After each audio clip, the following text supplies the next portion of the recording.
What's up, guys? This is Astranox, Etheria Restart, day number 3. Free-to-play account progress, guys, with a bunch of tips for your free-to-play people out there. I'm still re-rolling on the side. This is my very first account, and I've been doing like 35 re-rolls on the side, 4 instances at a time in my favorite emulator, Mumu. I'm playing 3 accounts right now. The goal is to find 3 really good accounts, starter accounts. I mean, this one plus I'm gonna play 3 extra accounts that are like god tier reroll account with like, well, one of them I actually already have. It's Lily plus Heinrich, and I'm saving all my summons to do like a summoning video. And another account is Messiah plus Beyontin. So I'm playing that on a laptop. I'm playing the Lily Heinrich account on a phone. And I'm playing this account on my main computer. And then I'm firing up like 4 emulators when I want to reroll, right?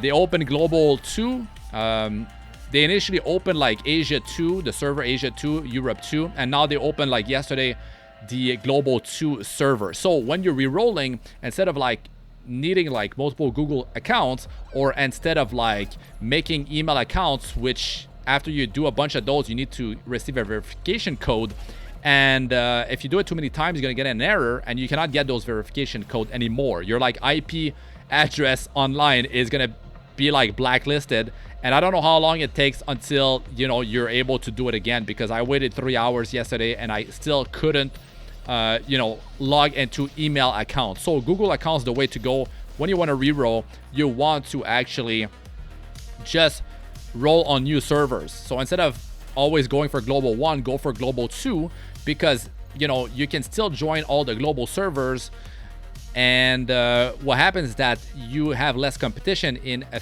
the arena, in Etheria, or when you're progressing into like the Anysync Echoes, all the leaderboard for that, or the leaderboard for like Terrormaton, Doki Doki, Aurora, they are based on the server you're on, from what I understand. But you can still join any global guild, or if you're on Europe, any Europe guild, or I don't even know, maybe you can actually join guilds from all regions. Let us know in the comment section if you know how that actually works. Now, my free-to-play account, my first one here that you're seeing, yeah, it's actually pretty hype. I don't have any SSR light or dark, but I have Didding. Didding is SR, and I actually have him almost fully maxed out, like skilled up, and he's doing incredible damage. I have Defense Break from Claws. I have Hacking debuff from Claws, increasing the damage that the targets take, as well as Nightmare debuff from Freya.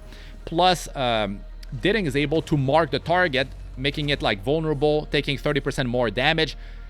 I mean, there's a lot of like damage increase out of my team. I have Sustain from Mia, she heals.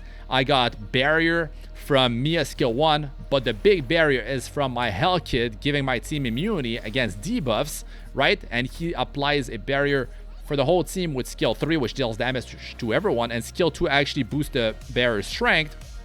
So like, it's working out really well for me. The Nightmare debuff actually providing me with healing when I'm dealing damage to the targets, and all in all, it's working really well. Like, Mia is actually like, it's a unit that people are sleeping on.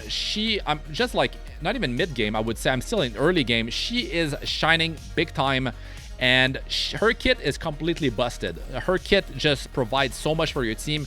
Go read the skill 3 of Mia, and yeah, you will see how broken it is. It heals based on her max HP. It actually extend buff duration on your team by 1 turn. It reduce all the skill cooldown of your whole team by 1 turn. When she pops skill 3, all these things are happening. And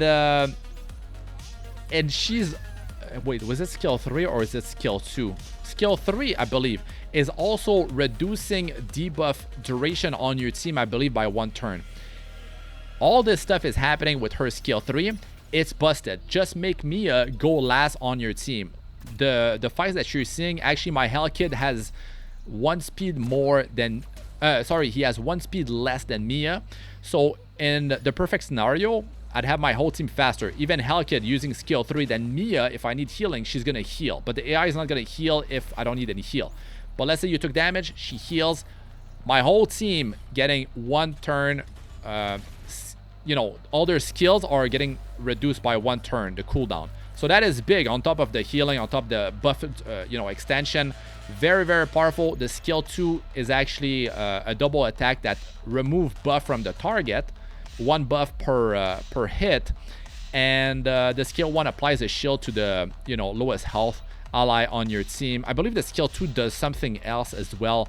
Like, she's busted. She's very, very good. You're building her with a lot of health, very big survivability on her. Yeah, if you have her, you should probably build her. At least, like, you know, maybe not early game, but mid to late game, especially for PvP later on. If you're going to be playing like a tank setup, you're going to be stalling, like a turn 2 team or something like that. You're not going for like max speed open on the enemy and like cleave them. So maybe that could be a good strategy for you.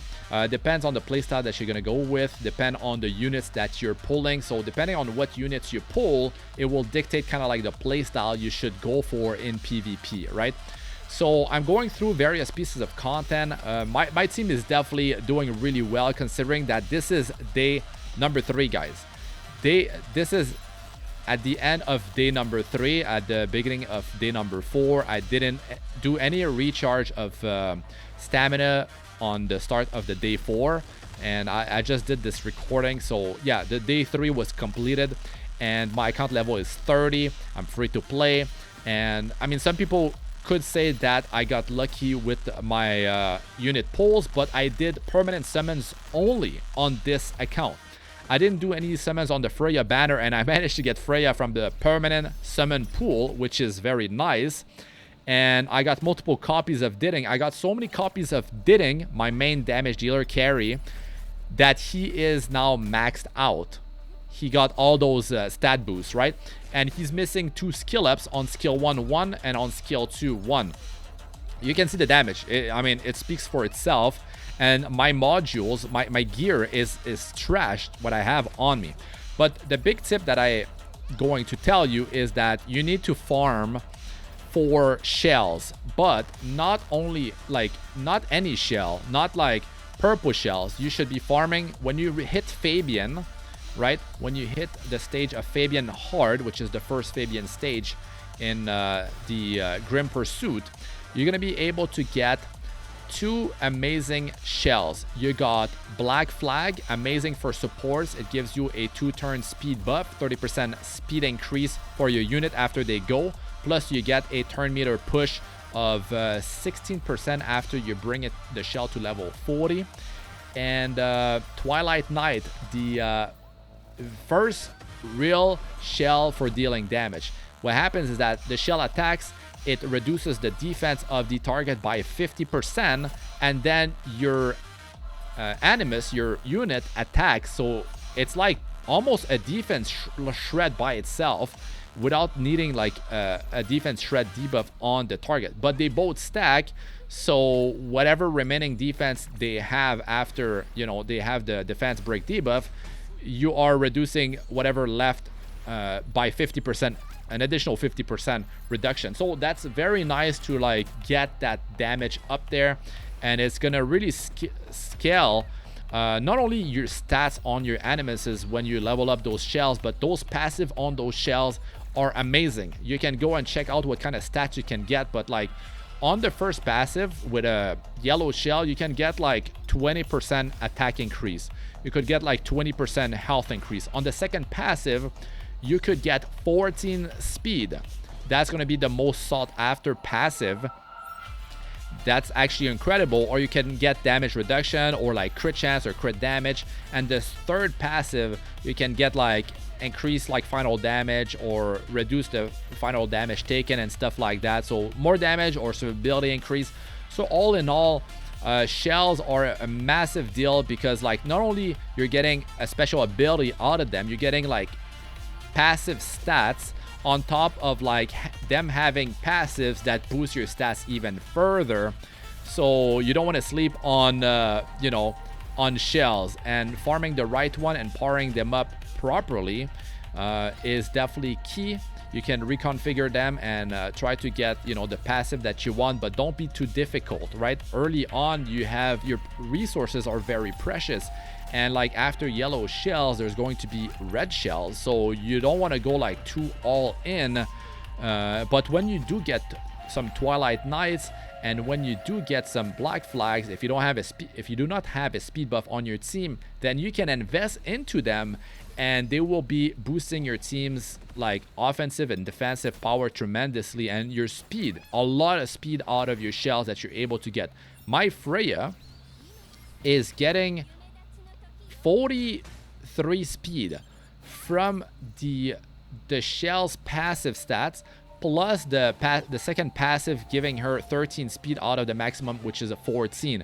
So that is incredible to make her cycle faster, but my whole team got a whole lot faster, and like I said, better offense, better survivability, and that was definitely a game changer on top of like, you know, those abilities, the Twilight Knight, the 50% defense shred, the fact that like the shell is attacking as well, dealing some damage based on your stats, as well as like the black flag, you know, much faster cycling of my heroes, even though I farm Terrormaton because that's the unit that I have built, and I'm gonna transition into Aurora, and I'm trying on this account to not go for speed, because speed is actually, yes, it's the best thing to farm. Doki Doki farming speed is the best, but like I'm trying something that's harder. I'm trying to see if Terrormaton plus Aurora works out by kind of like skipping Doki Doki. We'll see how that goes. I'll let you guys know, but that's why I want to have 4 accounts, right? I want to have different play styles. I want to have different units built so I can, you know, show you guys the synergy between all these different teams and play styles, and you can better understand like the strength and weaknesses of you know, all these teams I'm going to be making. And as a free-to-play player, right, I'm not spending anything. That's the way I play my gacha games. I'm just having a lot of fun like that. I played Epic 7 for over 5 years, 5 accounts, totally free to play, and you know, a lot of stuff is doable. A lot more stuff is doable than you might think, and I will, you know, try to show you guys that. And you can expect a lot of like guide tips videos, all kind of videos on my channel for Etheria Restart from a free-to-play perspective, right? So yeah, the game has been a lot of fun. The reason why I'm not like re-rolling like crazy is like I want to have accounts that I'm pushing, that I'm like testing stuff, you know, like so I can also like make content, and I want to have some accounts getting pushed, because what if my luck change? What if my luck turns around and I end up getting like a Lily on my first account, right? Getting like Heinrich, getting, you know, a Messiah, like that could be game changing. So like it could happen at any point, because I'm just summoning in the permanent summon banner whenever I'm able to, but I don't use Hydra Crystal to summon. I just wait to get like the summon currency, right? And actually spending your stamina, you should be careful as free to play. Like you might want to do full refreshes for 1, 2, 3 days, but then you might want to slow down. You could do it for like 7 days, for a week, like full refresh every day, your stamina 10 times. You know, the first one is 60, then it's like 100 for the 9 other ones. But then you have to remember that there's going to be double drop rate events in this game. So like if you're burning all your stamina, all your Hydra Crystal, you cannot refresh anymore your stamina to farm on those double drop rate events. Now on all my accounts, I save my stamina capsule. You need to save those, because that's stamina that can be used for those double drop rate events, right? Very important that you do that. And you want to go and do, you know, your daily tasks. You want to do your dailies, of course, but then you have to always look into the hyperlink charter. You need to follow the hyperlink charter. You need to invest into Leon initially. You can reconfigure her, get your materials back from her when you're done with all her missions. I believe it's after like doing 2 skill ups into her.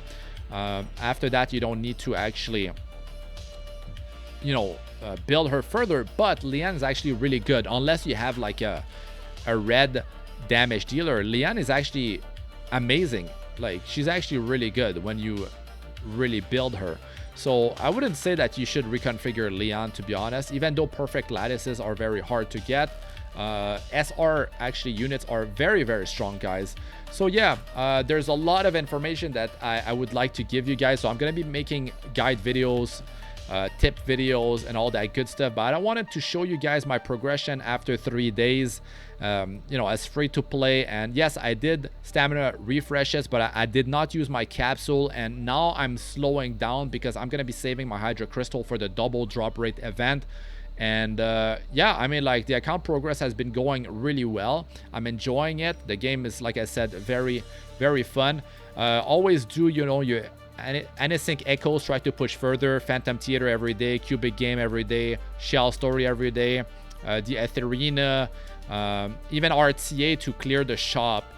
Try to get as many things as possible from the PvP shops, and as well as your union shop, right? So join a union, do your daily check-in and all that good stuff. Later on, there's Amber Trek, Ethernet Rally. So a lot of content in this game, a lot of fun, a lot of min-maxing to do. So yeah, let us know what you guys think about all that in the comment section. I'm Astranox. Good luck with all ya do. Peace out for now.